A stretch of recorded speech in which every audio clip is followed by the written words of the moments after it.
ونعوذ بالله من شرور أنفسنا ومن سيئات أعمالنا من يهده الله فلا مضل له ومن يضلل فلا هادي له وأشهد أن لا إله إلا الله وحده لا شريك له وأشهد أن محمدا عبده ورسوله يا أيها الذين آمنوا اتقوا الله حق تقاته ولا تموتن إلا وأنتم مسلمون يا أيها الناس اتقوا ربكم الذي خلقكم من نفس واحدة وخلق منها زوجها وبث منهما رجالا كثيرا ونساء واتقوا الله الذي تساءلون به والأرحام إن الله كان عليكم رقيبا يا أيها الذين آمنوا اتقوا الله وقولوا قولا سديدا يصلح لكم أعمالكم ويغفر لكم ذنوبكم ومن يطع الله ورسوله فقد فاز فوزا عظيما أما بعد فأعوذ بالله السميع العليم من الشيطان الرجيم وما صاحبكم بمجنون وقال الحق سبحانه وتعالى نون والقلم وما يسطرون ما أنت بنعمة ربك بمجنون وإن لك لأجرا غير ممنون وإنك لعلى خلق عظيم لائق التکریم سامعین مکرم،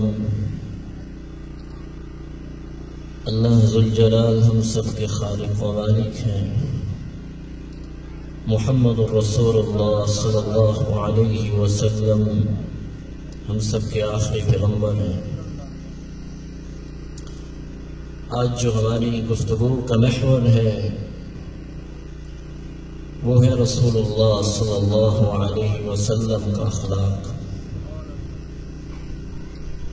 رسول اللہ صلی اللہ علیہ وسلم بہترین خلق والے اور بہترین خلق کی تعلیمات دینے والے ہیں۔ سیدہ عائشہ رضی اللہ تعالی عنہ سے کسی نے سوال کیا کہ رسول اللہ صلی اللہ علیہ وسلم کے اخلاق کے بارے میں بتلائیے۔ آپ رضی اللہ تعالی عنہ فرمانے لگی كان خلقه القرآن، آپ نے قرآن نہیں پڑھا، رسول اللہ صلی اللہ علیہ وسلم کا اخلاق قرآن مجید تھا، یعنی آپ صلی اللہ علیہ وسلم قرآن مجید کی عملی تصویر تھی۔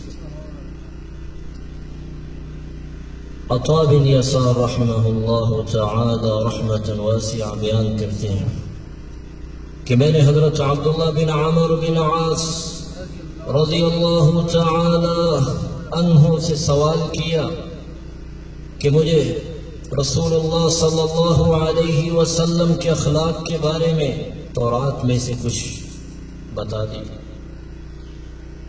وہ فرمانے لگے اللہ کی قسم، تورات میں بھی آپ صلی اللہ علیہ وسلم کی وہ بعض صفات ذکر کی گئی ہے جو قرآن مجید میں مذکور ہے۔ اللہ ذوالجلال قرآن مجید میں فرماتے ہیں یا ایوہا النبی انا ارسلناک شاہدا ومبشرا ونذیرا۔ اے نبی صلی اللہ علیہ وسلم، بے شک ہم نے آپ کو گواہ خوشخبری دینے والا اور ڈرانے والے بنا کر بھیجا۔ آپ صلی اللہ علیہ وسلم اعلیٰ اخلاق کے پیکر تھے۔ صحیح بخاری کی روایت میں کوٹ کر رہا ہوں، لیس بفظ ولا غلیظ ولا صخاب بالاسواق ولا يدفع السيئة بالسيئة ولكن يعفو ويصفح۔ رسول اللہ صلی اللہ علیہ وسلم نہ ہی بد اخلاق ہے، نہ ہی بازاروں میں اونچی آواز سے بات کرنے والے، اور برائی کا جواب برائی سے نہیں دیتے بلکہ معاف کر دیتے ہیں، عفو درگزر سے کام لیتے ہیں۔ عفو درگزر کا مطلب ہی یہی ہے کسی کی غلطی کوتاہی کو اللہ کی رضا کی خاطر معاف کر دینا۔ رسول اللہ صلی اللہ علیہ وسلم کے بارے میں صاحب المخزومی رضی اللہ تعالی عنہ وارضاہ بیان کرتے ہیں، میں رسول اللہ صلی اللہ علیہ وسلم کی خدمت میں حاضر ہوا، لوگ میری تعریفیں کرنے لگے، میرا ذکر کرنے لگے۔ رسول اللہ صلی اللہ علیہ وسلم نے فرمایا، انا اعلمکم بہ، میں اسے تم سے زیادہ بہتر جانتا ہوں۔ میں نے کہا میرے ماں باپ آپ پر قربان ہو، آپ نے بالکل سچ فرمایا۔ آپ جاہلیت کے زمانے میں میرے ساتھ کاروبار میں شریک تھے، آپ بہت اچھے شریک تھے، آپ نے کبھی میری مخالفت نہیں کی، کبھی بھی مجھ سے جھگڑا نہیں کیا۔ معالم السنن میں امام خطابی رحمۃ اللہ علیہ فرماتے ہیں کہ صاحب رضی اللہ تعالی عنہ وارضاہ معاملات میں آسانی اور رسول اللہ صلی اللہ علیہ وسلم کے اعلیٰ اخلاق کو بیان کر رہے ہیں۔ آپ صلی اللہ علیہ وسلم نے جب لوگوں کو جمع کر کے کہا کہ اگر میں تمہیں ایک بات بتاؤں کہ اس پہاڑی کے پیچھے سے گھوڑ سواروں کی ایک فوج تم پہ حملہ کرنے والی ہے، تو سب نے کیا کہا تھا، ما جربناک علیک الا صدقا، ہم نے آپ کو ہمیشہ سچ بولتے ہی پایا ہے۔ آپ صلی اللہ علیہ وسلم کو وہ تھے کافر، تھے مشرک، لیکن آپ صلی اللہ علیہ وسلم کو صادق اور امین کے لقب سے پکارا کرتے تھے۔ حضرت انس رضی اللہ تعالی عنہ وارضاہ روایت کرتے ہیں کہ میں نے رسول اللہ صلی اللہ علیہ وسلم کے پاس 10 سال زندگی بسر کی ہے، آپ صلی اللہ علیہ وسلم نے کبھی مجھے ڈانٹا نہیں، گالیاں نہیں دیں، میرے ساتھ بدتمیزی کے ساتھ پیش نہیں آئے، بلکہ کبھی کسی کو کچھ کہنا چاہتے تو یہ کہہ دیا کرتے تھے اس کی قبر جو ہے وہ خاک آلود ہو۔ رسول اللہ صلی اللہ علیہ وسلم کے پاس میں 10 سال رہا ہوں، آپ نے کبھی بھی میرے ساتھ بدتمیزی نہیں کی۔ بلکہ وہ بیان کرتے ہیں کہ ایک دفعہ رسول اللہ صلی اللہ علیہ وسلم نے مجھے کسی کام کے لیے بھیجا، میں نے کہا کہ میں یہ کام نہیں کروں گا، لیکن میرے دل میں نیت تھی کہ میں یہ کام ضرور کروں گا۔ میں بازار میں نے کچھ بچوں کو کھیلتے ہوئے دیکھا تو میں بھی ان کے ساتھ کھیلنے لگ گیا۔ اتنے میں رسول اللہ صلی اللہ علیہ وسلم پیچھے سے آ گئے، آپ نے میرے کندھے کو پکڑا، جب میں نے آپ کی طرف دیکھا تو آپ مسکرا رہے تھے اور فرما رہے تھے، یا انیس اذهبت حیث امرتک، اے پیارے انس، میں نے آپ کو جہاں بھیجا تھا آپ نے وہ کام کر دیا؟ کہنے لگے اللہ کے رسول صلی اللہ علیہ وسلم میں ابھی جا رہا ہوں۔ حضرت صفیہ بنت حیی بن اخطب رضی اللہ تعالی عنہا، جو رسول اللہ صلی اللہ علیہ وسلم کی ازواج مطہرات میں سے، وہ بیان کرتی ہیں، ما رأيت احدا احسن خلقا من رسول اللہ صلی اللہ علیہ وسلم، میں نے رسول اللہ صلی اللہ علیہ وسلم سے بڑھ کر کسی کا اخلاق نہیں دیکھا۔ قال الحافظ في الفتح اخرجه الطبراني في الاوسط باسناد حسن، اس کو فتح الباری میں امام ابن حجر اسقلانی رحمۃ اللہ علیہ نے نقل کیا۔ رسول اللہ صلی اللہ علیہ وسلم اعلیٰ اخلاق کے پیکر تھے۔ حضرت عبداللہ بن سلام رضی اللہ تعالی عنہ وارضاہ روایت کرتے ہیں رسول اللہ صلی اللہ علیہ وسلم نے فرمایا افشوا السلام واطعموا الطعام وصلوا الارحام وصلوا بالليل والناس نيام تدخلوا الجنة بسلام. تم سلام کو پھیلاؤ، رشتہ داروں کے ساتھ خوشگوار تعلقات کو قائم کرو اور سلام کرو، اور جو بھوکا ہے اس کو کھانا کھلا دو، اور رات کو اس وقت نماز پڑھو جب سب سوئے ہوئے ہوں. اس طرح تم سلامتی کے ساتھ جنتوں میں داخل ہو جاؤ. رسول اللہ صلی اللہ علیہ وسلم کا اتنا اعلیٰ اخلاق تھا. میرے محترم بھائیو، آج مجھے اور آپ کو سوچنا ہے، غور کرنا ہے کہ ہمارا اخلاق کیسے ہے. رسول اللہ صلی اللہ علیہ وسلم نے صحابہ کی تربیت کی، صحابہ نے پھر آگے تابعین چلے، تابعین سلف صالحین، سلسلہ چلتا رہا. ایک بہت بڑے امام یحییٰ بن معین رحمۃ اللہ علیہ رحمۃ واسعہ، ان کو کسی نے گالیاں دی. ساتھی ساتھ بیٹھا اور کہتا ہے لِمَ لَمْ تَرُدَّ عَلَيْهِ، آپ جواب کیوں نہیں دیتے؟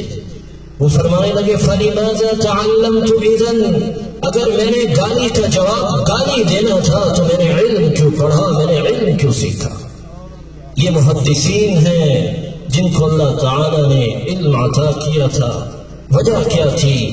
وہ عالم بھی تھے اور ساتھ بعمل تھے، جس کی وجہ سے اللہ تعالی نے ان کو مقام عطا کیا. میرے محترم بھائیو، آج ضرورت اس بات کی ہے ہمیں اپنے اخلاق کو درست کرنا ہے. کیسا اخلاق؟ جو رسول اللہ صلی اللہ علیہ وسلم کا اخلاق تھا. حضرت جابر رضی اللہ تعالی عنہ وارضاہ روایت کرتے ہیں ما سئل رسول اللہ صلی اللہ علیہ وسلم شیئا قط فقال لا، رسول اللہ صلی اللہ علیہ وسلم سے جب بھی کسی چیز کا سوال کیا گیا ایسا کبھی نہیں ہوا کہ آپ نے سائل کو نہیں کہا ہو. آپ صلی اللہ علیہ وسلم سے بڑھ کر کس کا اعلیٰ اخلاق ہو سکتا ہے؟ اللہ ذوالجلال قرآن مجید میں فرماتے ہیں نون والقلم وما يسطرون ما أنت بنعمة ربك بمجنون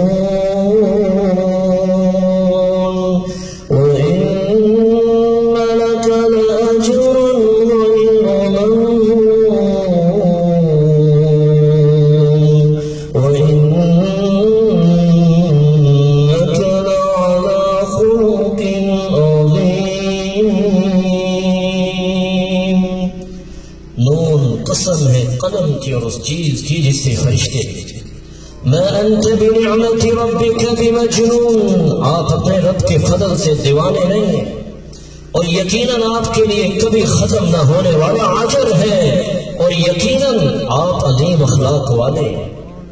اور دوسری جگہ اللہ سبحانہ و تعالی فرماتے ہیں وما صاحبكم بمجنون، تمہارے ساتھی محمد رسول اللہ صلی اللہ علیہ وسلم دیوانے نہیں ہیں. صحیح مسلم کے اندر حدیث موجود ہے، جلد پہلی ہے، امام نبوی رحمۃ اللہ علیہ رحمۃ واسعہ اس حدیث کو کتاب الجمعہ باب تخفیف الصلاة والخطبہ میں لائے ہیں. سیدنا عبداللہ بن عباس رضی اللہ تعالی عنہ وارضاہ روایت کرتے ہیں کہ زمام ازد شنوا قبیلے سے تعلق رکھتا تھا.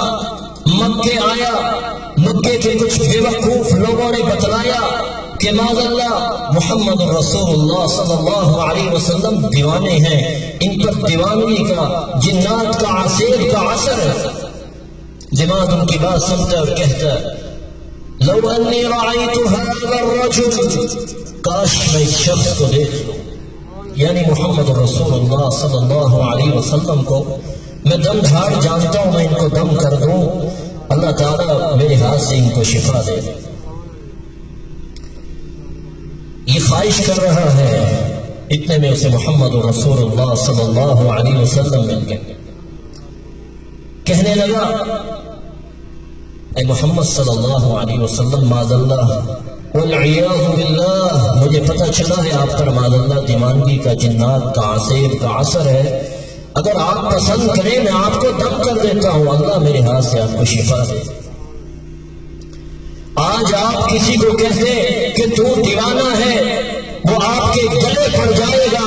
محمد رسول اللہ صلی اللہ علیہ وسلم بہترین خلق والے اور بہترین خلق کی تعلیمات دینے والے۔ آج کے مسلمان میں اکڑ پن ہے، بد اخلاقی ہے، درستی ہے، دل میں کساوت ہے، اخلاق اور پیار کی تعلیمات نہیں ہے۔ آپ نے اسے چھڑکا نہیں، ڈانٹا نہیں، نون مسلم ہے وہ، اس کے ساتھ بدتمیزی کے ساتھ پیش نہیں آئے۔ آپ صلی اللہ علیہ وسلم اس کی بات سننے کے بعد کیا کلمات کہتے ہیں؟ ان الحمد للہ نحمده ونستعینه ونستغفره من يهده الله فلا مضل له ومن يضلل فلا هادي له واشهد ان لا اله الا الله وحده لا شريك له وان محمدا عبده ورسوله اما بعد۔ آپ صلی اللہ علیہ وسلم نے یہ کلمات اس کے سامنے پڑھ دیے۔ ان الحمدللہ، یقیناً تمام تعریفیں اللہ ذو الجلال کے لیے ہیں۔ نحمدہ، ہم اس کی حمد کرتے ہیں۔ ونستعینہ، اور اسی سے مدد چاہتے ہیں۔ وہ اللہ ذو الجلال جس کو ہدایت دے دے اسے کوئی گمراہ نہیں کر سکتا، اور اللہ سبحانہ و تعالی جس کو گمراہ کر دے اسے کوئی ہدایت نہیں دے سکتا۔ اما بعد، زمان کہتا ہے اعید، اپنے کلمات مجھ پر پھر پڑھ دیجئے، پھر دہرا دیجئے۔ رسول اللہ صلی اللہ علیہ وسلم نے 3 مرتبہ یہ کلمات پڑھ دی۔ ان الحمدللہ نحمده ونستعینہ۔ زمان سوچ میں پڑ گیا، کہنے لگا میں نے کائنوں کا کلام سنا ہے، شعراء کی شاعری سنی ہے، خطباء کے خطبے سنے ہیں، لیکن آپ کی مثل کلام نہیں سنا۔ وَلَقَدْ بَلَغْنَا كَانُوا سَبَّحُوا، یہ کلمات تو سمندر کی تہہ میں چلے گئے ہیں، ان میں اتنی معنویت ہے، ان میں اتنی جاذبیت ہے۔ یہ کون کافر جو محمد رسول اللہ صلی اللہ علیہ وسلم کا علاج کرنے کے لیے آیا ہوا شخص بیمار پڑ گیا ہے اور کہتا ہے اے محمد صلی اللہ علیہ وسلم اپنے ہاتھ بڑھائیے، میں آپ کے ہاتھ پر اسلام کی بیعت کرتا ہوں۔ محمد رسول اللہ صلی اللہ علیہ وسلم نے بیعت کی اور اس کو مسلمان کیا۔ رسول اللہ صلی اللہ علیہ وسلم نے اللہ سبحانہ و تعالی کا تعارف، اللہ سبحانہ و تعالی کی توحید کھل کر نکھار کر اس کے سامنے پیش کی، اور بہت اعلیٰ اخلاق کے ساتھ اس کے ساتھ پیش آئے۔ اللہ تعالیٰ نے اس کو ہدایت دی، جس کی وجہ سے اس نے اسلام کو قبول کر لیا۔ ایک نوجوان ایک شخص نے مسجد کے کونے میں پیشاب کر دیا، فزجرہ الناس، لوگوں نے ڈانٹا۔ آپ صلی اللہ علیہ وسلم نے فرمایا مہلا، رک جاؤ، لا تضربوا اے لا تقطعوا علیہ بولہ، اس کو پتہ نہیں ہے، اس کو بیمار نہ کر دینا۔ جو وہ فارغ ہوا، آپ صلی اللہ علیہ وسلم نے فرمایا ان هذه المساجد لن تبن لهذا انما هي لذكر الله والصلاة وتلاوة القرآن، یہ مسجدیں اس لیے نہیں بنائی گئی، یہاں پہ تو اللہ کا ذکر کرتے ہیں، قرآن مجید کی تلاوت کرتے ہیں اور نماز پڑھتے ہیں۔ پہلے تو وہ ڈرا ہوا تھا، پھر ریلیکس ہوا اور دعا کرتا ہے اللہم ارحمنی و محمد، یا اللہ یہ مجھ پر رحم کر، یہ محمد رسول اللہ صلی اللہ علیہ وسلم پر رحم۔ آپ صلی اللہ علیہ وسلم نے فرمایا لقد تہجرت واسعا، اتنی بڑی رحمت آپ نے 2 بندوں کے لیے خاص کی۔ کہنے لگا اللہ کے رسول صلی اللہ علیہ وسلم آپ نے ہی پیار دیا نا، باقی تو غصہ ہی کر گئے، ریئیکشن ہو گیا۔ ایک نوجوان آ گیا، کہتے یا رسول اللہ صلی اللہ علیہ وسلم اذن لی فی الزنا، مجھے زنا کی بدکاری کی اجازت دی۔ آپ صلی اللہ علیہ وسلم کے پاس جب وہ نوجوان آیا، فزجرہ الناس، لوگوں نے اسے ڈانٹا۔ آپ نے فرمایا مہلا، رک جاؤ رک جاؤ۔ بس اوقات ایمرجنسی میں مریض آتا ہے ڈاکٹر کے پاس، وہ اپنی زبان سے اول فول بولتا ہے، لیکن ڈاکٹر غصے میں نہیں آتے. پتہ ہے بیمار ہے، ڈاکٹر اچھا وہی ہوتا ہے جو ڈائگنوز کرتا ہے، تشخیص کرتا ہے کیا کھایا، کیا پیا، کیا کرتے ہو. بعض اوقات مریض ڈاکٹر کے پاس نہیں جاتا، ڈاکٹر کو مریض کے پاس جانا پڑتا ہے، وہ خود وہیں کھڑا رہا. اللہ کے رسول صلی اللہ علیہ وسلم اس کے قریب چلے گئے. اللہ کے رسول صلی اللہ علیہ وسلم دین کی بات بھی کر رہے ہیں تو ایک ڈاکٹر بن گئے. آپ صلی اللہ علیہ وسلم جیسی ہستی اللہ تعالی نے پیدا نہیں کی. آپ نے فرمایا تحبہ لأمک، جس چیز کا آپ نے سوال کیا آپ یہ پسند کرتے ہو کہ آپ کی والدہ گرامی کے ساتھ کوئی ایسا کرے. وہ نوجوان کا جواب تھا کیا کہتا ہے؟ لا واللہ، نہیں اللہ کی قسم میں پسند نہیں کرتا. قال ولا الناس يحبون لأمهاتهم، لوگوں کی بھی مائیں ہیں، ان کی بھی بہنیں، وہ بھی پسند نہیں کرتا. اتحبه لبنتك، اتحبه لخالتك، اتحبه لعمتك، سارے رشتے گنوائے، خالہ، بہن، پھپھو میں. چند سوال تھے، مریض کا سر جھک گیا. آپ نے کندھے پہ ہاتھ رکھا اور دعائی دی. اللهم اغفر لذنبه وطهر قلبه وحسن فرجه. اللہ اپنے اس بندے کے گناہوں کو معاف فرما. اے اللہ اس کے دل کو پاک باز کر دے. اے اللہ اس کو پکیلا بنا دے، اس کو پاک دامن بنا دے. ابو امامہ رضی اللہ تعالی عنہ وارضاہ روایت کرتے ہیں فلم يلتفت بعد ذلك الى الشيء، دوبارہ اس نوجوان نے کبھی بھی کسی کی طرف آنکھ اٹھا کے نہیں دیکھا. جب اس نے سوال کیا تھا اگر اس کو ایک لگا دیتے بات سمجھ آ جاتی. بعض اوقات ہم غصہ کر رہے ہوتے ہیں، اگلا بندہ کیا کہہ رہا ہوتا ہے؟ اللہ تفہمنی قبل ان تہاجمنی، کاش تم نے مجھے سمجھایا ہوتا، تمہیں غصہ کرنے کی ضرورت نہ ہوتی. اور غصہ علاج نہیں ہے. ایک صحابی کہتا ہے یا رسول اللہ صلی اللہ علیہ وسلم اوصنی، اے اللہ کے رسول صلی اللہ علیہ وسلم مجھے وصیت کیجیے. آپ نے فرمایا قال لا تغضب، غصہ نہ کیا کرو. فردد مرارا، کوئی اور وصیت کیجیے. فرمایا لا تغضب، غصہ نہ کیا کرو. پھر فرمایا لا تغضب ولکم الجنہ، غصہ کرنا تم چھوڑ دو، میں تمہیں جنت کی ضمانت دیتا. رسول اللہ صلی اللہ علیہ وسلم نے فرمایا کہ جس چیز میں نرمی آ جائے اللہ سبحانہ و تعالی نرمی پہ عطائیں کرتے ہیں، سختی پہ عطائیں نہیں کرتے. اس لیے میرے محترم بھائیوں، اپنے اندر اخلاق کو پیدا کرو. وہ لوگ جن کی گردنیں تلواروں کے سامنے نہیں جھکی، رسول اللہ صلی اللہ علیہ وسلم کے اخلاق کے سامنے جھکے. صحیح مسلم کی روایت اسماء بن اساد رضی اللہ تعالی عنہ وارضاہ، یہ بھی مسلمان نہیں ہوئے تھے، انٹیلیجنس سے پکڑا، ان کو مستی میں ستون کے ساتھ باندھ دیا. یہ مان اللہ کہا کرتے تھے مدینے جیسا بڑا شہر کوئی نہیں، اور آپ صلی اللہ علیہ وسلم جیسا مان اللہ بڑا انسان کوئی نہیں. اللہ کے رسول صلی اللہ علیہ وسلم تشریف فرمائے، فرمایا ما عندک یا سمامہ. سمامہ کیسے چودھری تھا، جھک کے کیسے بولتا ہے ان تنعم علی شاکر وان تبطل تبطل زاد من، احسان کرو گے تو احسان کا بدلہ احسان کے ساتھ دیا جائے گا، اگر خون بہایا تو بدلہ لینے والے ہیں میرے. اللہ کے رسول صلی اللہ علیہ وسلم نے فرمایا اس کو سمجھ نہیں ہے، اس کو دودھ پلاؤ.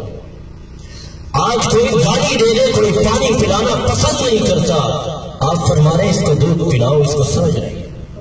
دوسرے دن پھر وہی سوال و جواب، تیسرے دن پھر وہی سوال و جواب.